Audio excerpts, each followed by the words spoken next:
everybody, and welcome back to the non-league adventure with me, GWFM, playing as ECFC in the Barclays Premier League. If you joined us last time, I did say we're going to be playing against Derby County. That's not going to be the case. We've got an FA Cup fourth round tie. I'll reveal who it is later on. First of all though, what I want to do is I want to say thank you very much for all the support in the recent months and what have you. I feel like I don't say it enough. I should say it more. But yeah, it really does mean a hell of a lot that the guys that are supporting us, and you know, long hopefully may continue if you keep enjoying my stuff. As always, any feedback is greatly appreciated. Like for instance, I've changed the music once again. Let us know in the comments what you think. Just let us know, because it's all trial and error. I'm trying to try a few different things for FM17. It'd just be nice to know what you guys think.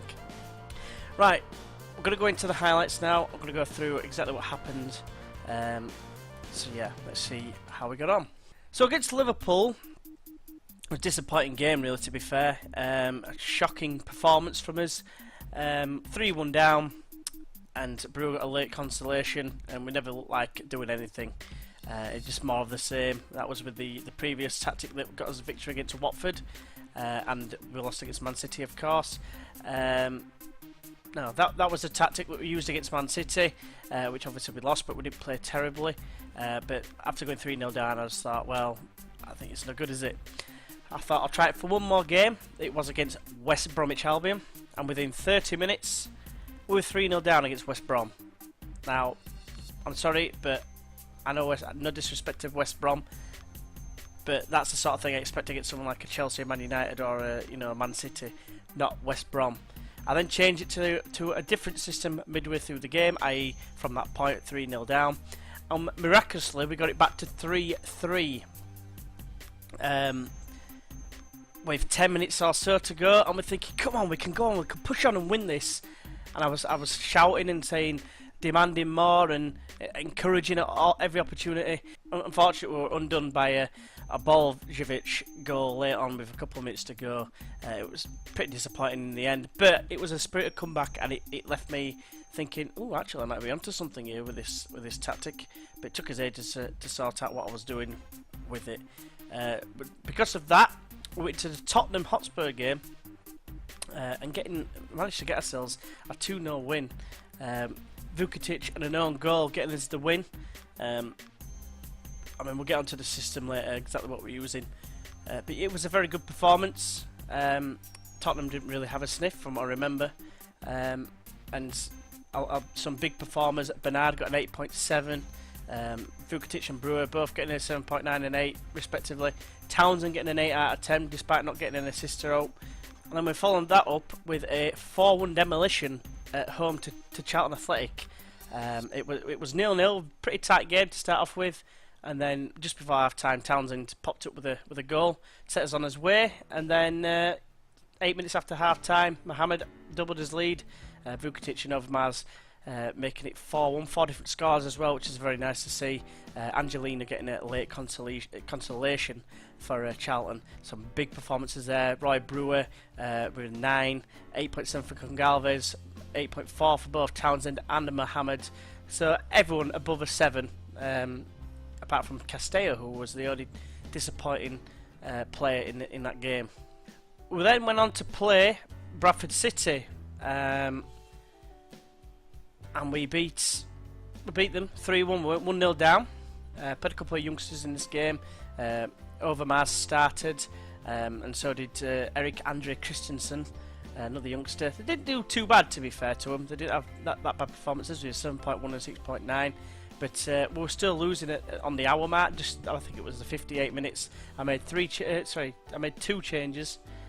Townsend and Vukic coming on, and boy, did they just change the game completely. Townsend getting us in front from 1-0 down within 5 minutes, and then Brewer just completing, just making the game comfortable with 5 minutes to go at the end of the game. So that was very pleasing indeed. Went into the Chelsea game, buoyed by the 3 consecutive wins, and we thought, yeah, maybe we fancy his chances, but we've not beaten Courtois in 6 games, and believe it or not, it was a youngster making his debut that actually beat Courtois. towards the end of this game, but unfortunately we were already 2-0 down, a goal either side of half time basically.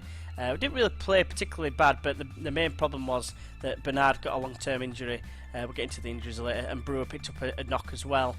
So we were always going to be struggling from that point, and unfortunately we did lose 2-1, but I was buoyed by our performance. We weren't terrible. We finally beat Courtois, so yeah, there was much to take from that in a positive light.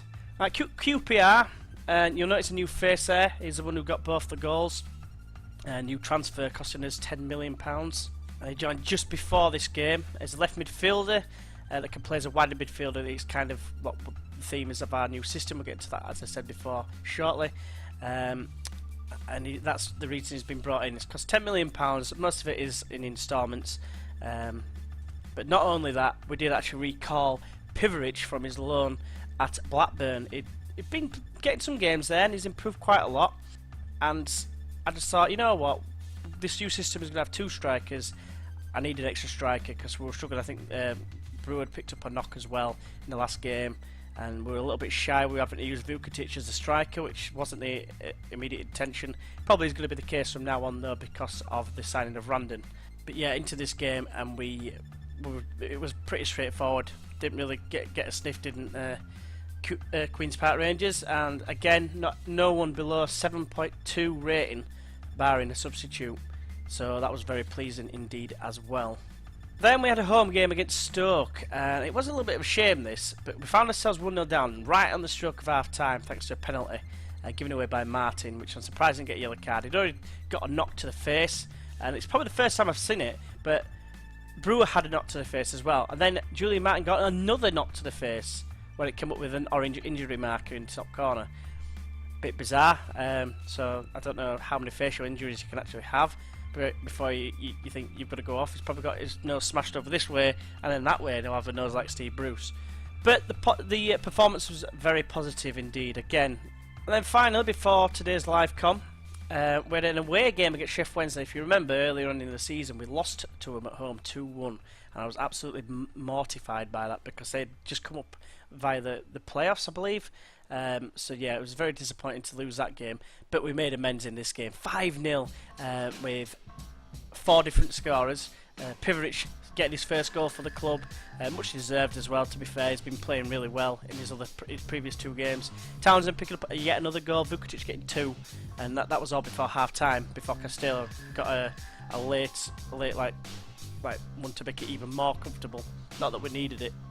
Worth noting in this game as well, which I found absolutely surprising, was that we had 39 shots in this game. I think Sheffield Wednesday had 5, and 18 of them were on target, which is mind-blowing, and hence why everyone was playing so well. I could not believe it, and it's filled me with so much hope that maybe we can have a late push for that European spot. We'll have to wait and see anyway.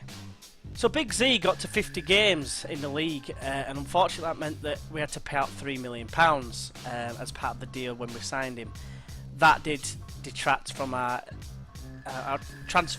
recent transfer budget that we'd recently acquired of £12 million. So we lost 3 million of that. So you do the maths, it'd be 9 million. A bit of a pain in the ass because then straight after that, he decides that he wants, West Ham are interested in him. And, by all accounts, they're bottom of the league. West Ham are third bottom in the league, so it struck me as a little bit odd. But they are interested in him, and he came to talk to us and said, "Hey, I'd like to go to West Ham if they come in with a bid for us." So I've reluctantly said, if they come in with a decent bid, then I'll accept it, sort of thing. So the 4th round tie was going to be us as we beat Bradford City against. It was either going to be Fried Badgers, Carlisle United, or my very own Leeds United, minus the red cable, and it ended up being the mighty Leeds. They actually won, so that's going to be today's game. I've got to do it. I might not get a chance to play them again with Eastleigh, as they look like they're not going to be doing very much in the Championship, apart from going the opposite direction, which, as it stands, near the relegation spots. So this could be the last chance to play them, of course. I had to do it. So a roundup of all the injuries that we've had, because we've had even more. Castillo got injured for 2 weeks against Bradford City. Bernard got injured for 7 to 9 weeks against Chelsea. Brewers had a couple of injuries like a facial injury or a dead leg. That's what it was, dead leg. And it's just like little niggly injuries which you just piss off. You know, apart from the Bernard one, that's a long-term one. But like 2 weeks, just disrupts everything. It's not so bad with Bernard being injured because we have got cover in the shape of Kyle Walker-Peters as well as obviously Target. Now the tactic itself looks like this, and it's just like a 4-4-2. Now I felt like I needed to change it because we have been playing so poorly, it's untrue, and it's just like we just need to do something. I wanted to have 2 strikers, but I want them dropping deep, allowing players to get forward around them. So you've got Randon and Townsend who are going to be hopefully getting forward, or whoever plays in those positions. Goncalves on the left, maybe Overmars or Dizan if he's not injured. They're going to move inside, allowing the wing backs to get forward and hopefully with some balls in. And there's hopefully going to be an influx of about 4 players because both wide midfielders are on attack, so hopefully there's going to be about a good 4, maybe 5 with the centre mid on support, getting into that box to get on the receiving end of some crosses. That's the idea. The ball in the midfielder is there support. It won't go all the way into the box, I wouldn't have thought, but the idea is it's going to just sit just outside, and maybe if they break, it can stop them. That's the idea. Whether it happens like that, it seems to be working so far. It seems very good in an attacking sense. We do concede a couple of goals here and there, but obviously against Sheff Wednesday, the lesser teams in the league, you want to be beating them, and if you can, beat them well. That's one thing we haven't done up until I've gone to this system. We've struggled against the lesser teams, barring Watford. So far so good. It's been decent, and I'm hoping to push on up the league with this tactic. So now it's time for today's live com. Let's run through the team.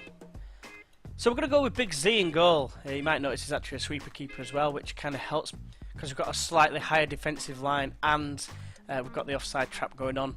I'm hoping with the fact that like Big Z's got some decent anticipation, he's got 15 anticipation, he'll be able to do that role for us.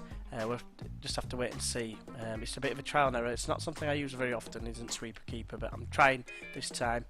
Right back, we're going to have the Dick.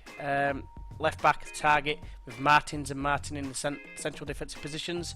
Overmars on the right, Randon on the left, with Mohamed and Dozel, the midfield pairing for today's game, with Vukotic and Brewer up top. Pivaric would have been playing, but he's cup tied. Right, it's a long time since we played Leeds, but last time, I believe they did the double over us when we were in the Championship. So I'm hoping we can get revenge over them in this game and see us through to the 5th round. It'll be the first we've got in quite some time. It might even be the first we've ever got if we get past Leeds today.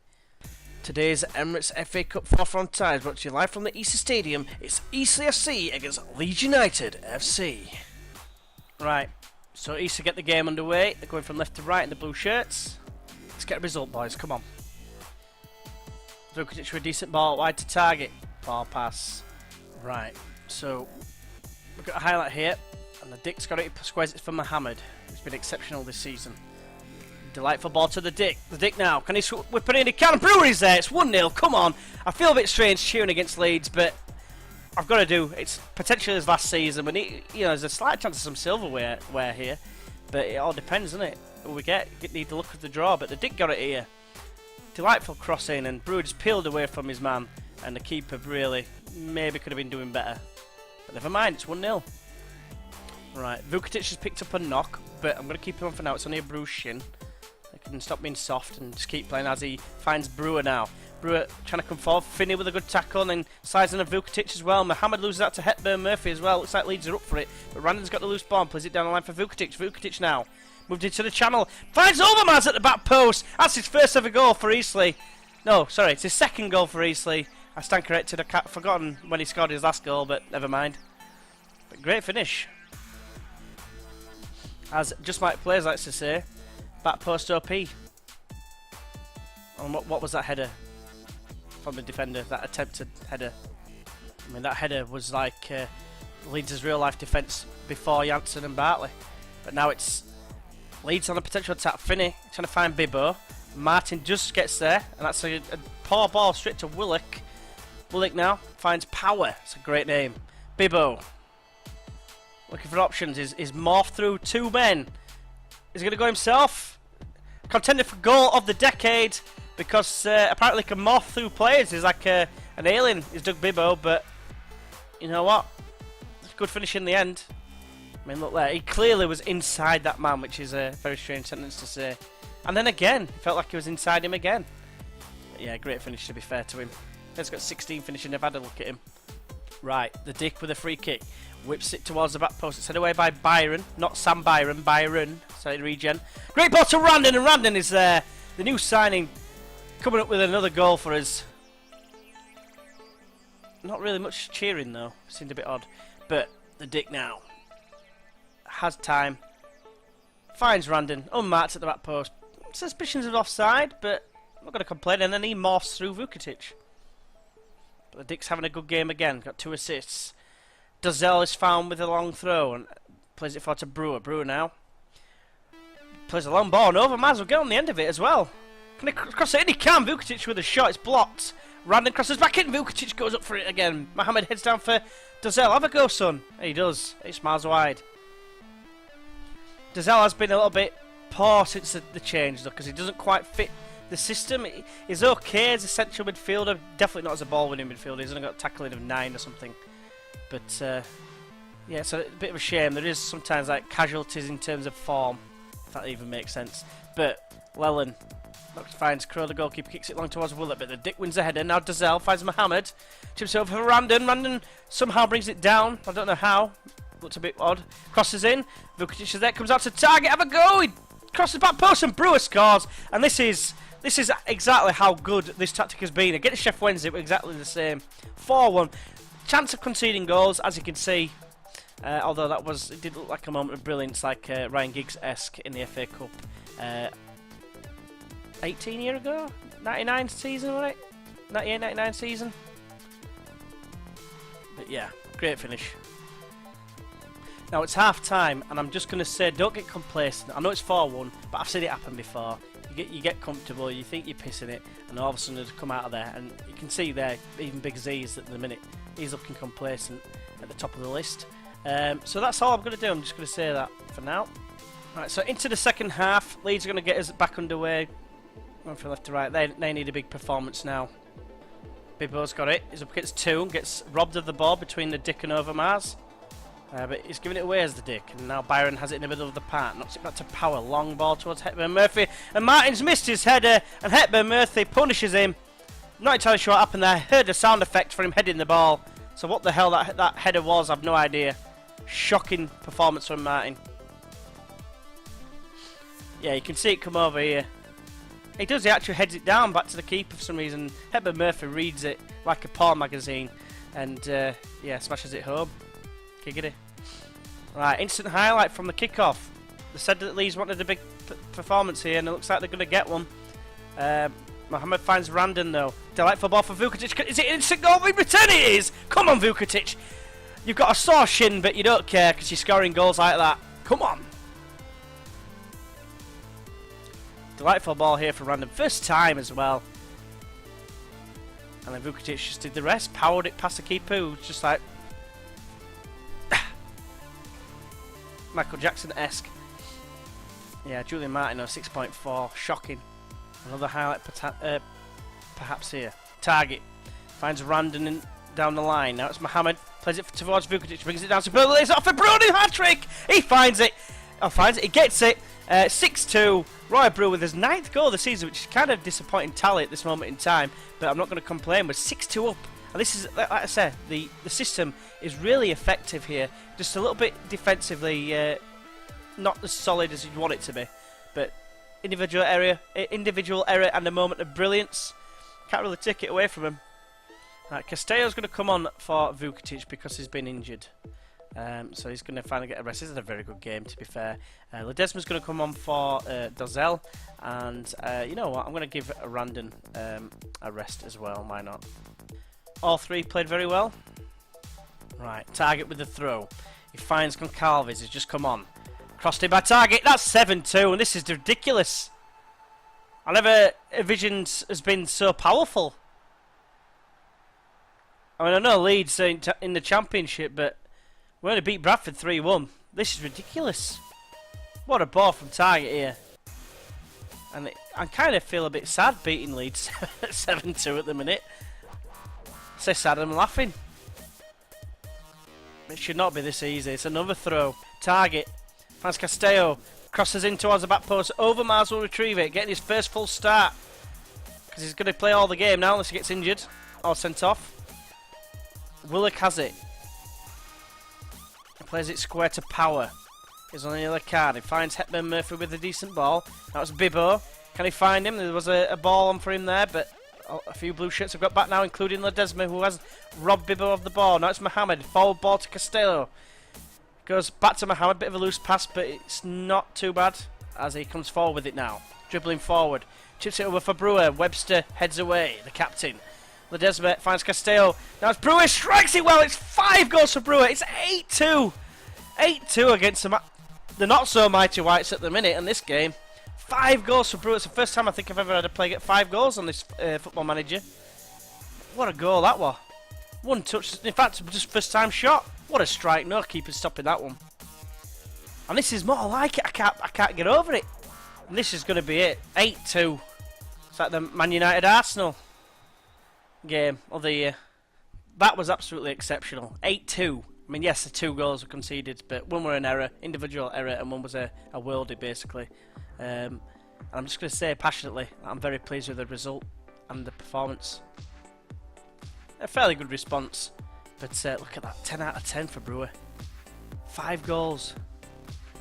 Right, so the game I'm going to be looking to do next for the next live come. It's quite a fast season. This it's intentional though to try and you know, get another season out of the way. If we get in Europe, we can squeeze another one in before FM16. Before FM16 comes to a close. It's only 2 weeks or so away now from the beta, however you pronounce it. Right, this is the 5th round of the FA Cup draw. So I'm just going to press draw all teams and let the game do the rest. I didn't mean to do that. I meant to do it. I meant to do it draw automatically, but never mind. We've got Hull or Brighton, so I'm quite happy with that, and that means I probably will be going for the Leicester City game, unless if we do get past them, FA Cup 6th round tie might become a reality more so. There's definitely going to be at least a Championship side in round 6 because Sheffield United or Fulham are facing Coventry. So now we know who we're getting in the FA Cup. Hull City or Brighton Hove Albion, both Championship sides. After that schoolboy error of pressing draw all teams, I meant to do with the automatic draw, but never mind. We're going to go straight ahead for the Leicester game unless we beat said Hull City or Brighton Hove Albion and get someone trickier before that game. But yeah, as always, hope you have enjoyed this video. If you have, why not press that like button. If you'd like to see more, feel free to subscribe, and I'll hopefully just see you in the next one. Until then, I'll see you then. Bye bye.